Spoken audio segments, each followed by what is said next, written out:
Interviewing Wait, Larry. let me say start action. Okay, action. Today I'm interviewing Larry Mizzel Jr.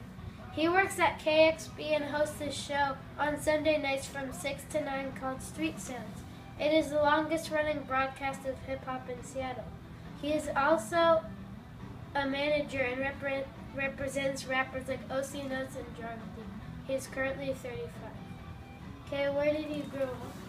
I grew up in Los Angeles till I was about 12 years old, and I moved to Seattle in the early 90s. Okay. What type of music did you grow up around? Well, I was very lucky. My father was in the music industry, and so was my mother to a degree, so I got to hear a lot of music, a lot of funk and jazz and soul music and rock, and my older brother had hundreds of rap tapes, cassettes, because those were really popular in the 80s. So I got exposed to a lot of stuff.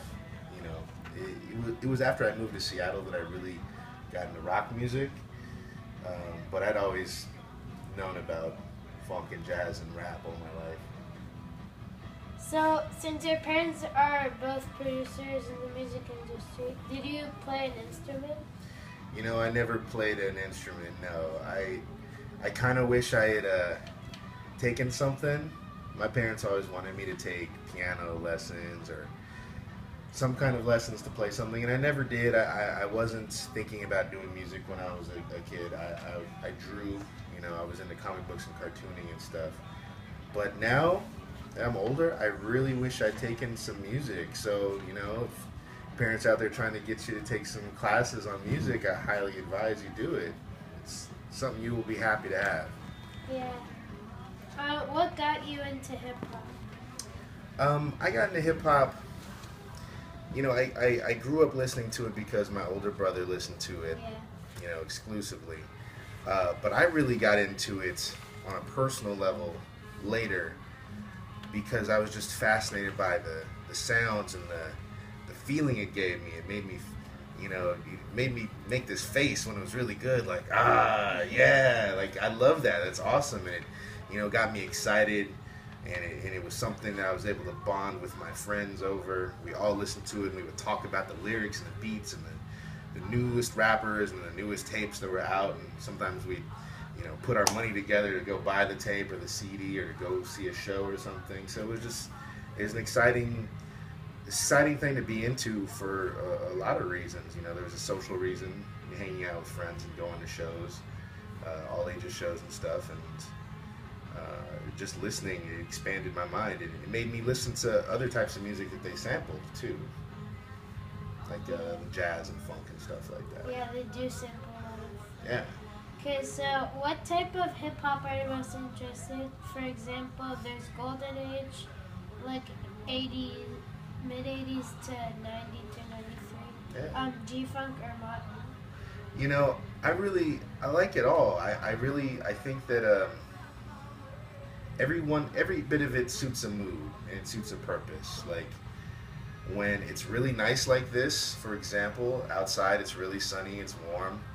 When we do the show, I like to play a lot of G-Funk and West Coast type of rap because the music sounds really good. Because people play it in their cars, it booms and it fills up the air, But sometimes it's not so nice, it's rainy or whatever. And I like to listen to like more East Coast, more like boom bap type stuff that sounds good on headphones. And they made music differently in different areas because of the way that they listened to them. That kind of golden era, like Nas and Wu-Tang, kind of sounds the way it does, and people were listening to it on headphones on subways, and on, stuff like that. Whereas people listening to like Dr. Dre, Warren G, Snoop Dogg, they were in their cars driving around in the sun. So, these things influence how the music sounded. Yeah, definitely. Which hip-hop artists are the most influential to you? That's a really good question. I really am a big fan of Ice Cube. Yeah, me too. Ice Cube is one of my favorite of all time. So is Biggie, Notorious B.I.G. They were really technical with their rhymes, but also very passionate. You know, also Tupac, who is very passionate, and you could just hear that, and that'll give you that feeling, you know, when you listen to it. Sometimes people can be really good technically, but there's no heart, there's no soul, and you know, it's good to listen for that.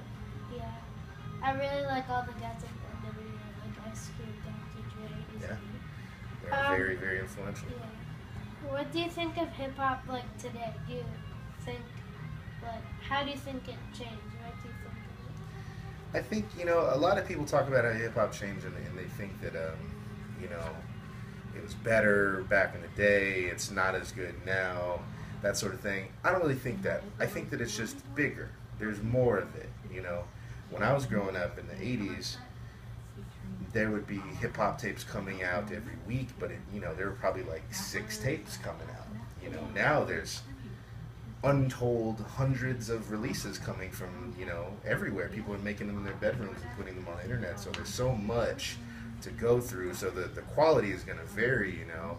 There's still really great stuff, you just have to find it, you know, and the radio doesn't do the job it used to, you know. I am blessed to work at a really good radio station, one of the best in the country that, you know, brings really good music, so I think there's great stuff. I think there's fantastic hip-hop happening today. Yeah, and especially like the guys who are like Kendrick Lamar or all those other guys are pretty good. Yeah, And I Kendrick's also good. heard Ice Cube's releasing a new album. I heard that too. I heard Ice Cube's got a new album. He's even his son or sons are making music too. I like Ice Cube because he came from hip hop, and he's also he's in Hollywood. He's an actor. He directs movies. You know, he had an opportunity to do more with it. Yeah, so that's all.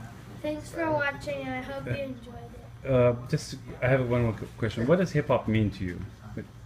Hip hop, you know, that's a really good question. Hip hop to me is it's ingenuity. It's original ingenuity. It's taking something. It's taking nothing really and turning it into something. Hip hop came from the South Bronx in the early '70s or mid '70s. DJ Cool Herc. Exactly. I wrote all about that. Right on. There's a really good book. There's a few really good books about that. I'll send you a list of some actually. That'd be very helpful. Thank you. Yeah, absolutely.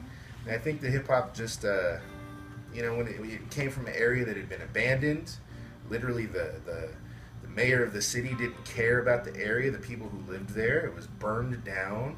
It was terrible living conditions, and the people there managed to find a way to innovate with the little resources and material that they had to entertain each other and find a social context to hang out and for the young people to not be in the gangs. And the gangs were a huge problem in New York right then, so that was a big deal. So, and even the music at the time, you know, you had people like Herc and Africa Bambaataa, they were playing music, but there weren't hip-hop records back then, you know.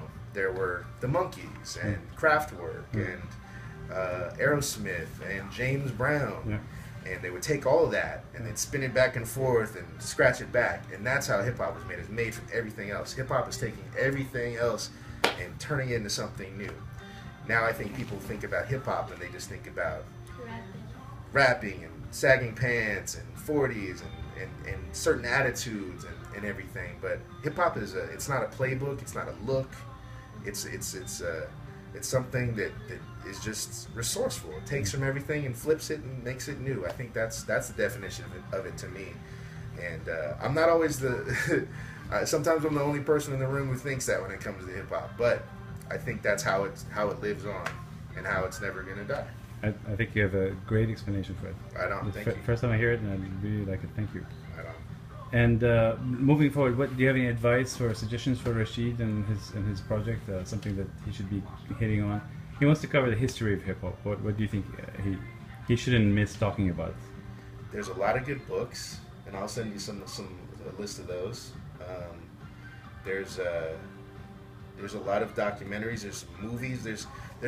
Hip hop has been pretty well documented. We're very lucky in that it came of age in a time when there were video cameras and filmmakers and stuff like that. So there's a few like crucial films that'll give you some idea. There's a lot of music to listen to, obviously, and that's the best thing you can do is just keep listening in general, whether or not it's to music or not. Just always be listening, you know, and that'll. And if you keep at it, just don't stop. That they say can't stop, won't stop. That's a big part of hip hop. So just don't stop. And by the time you're my age, you'll know a lot about it, you know, and you'll be contributing to it. Yeah. Larry, thank you so much. It was Absolutely, really my pleasure. highly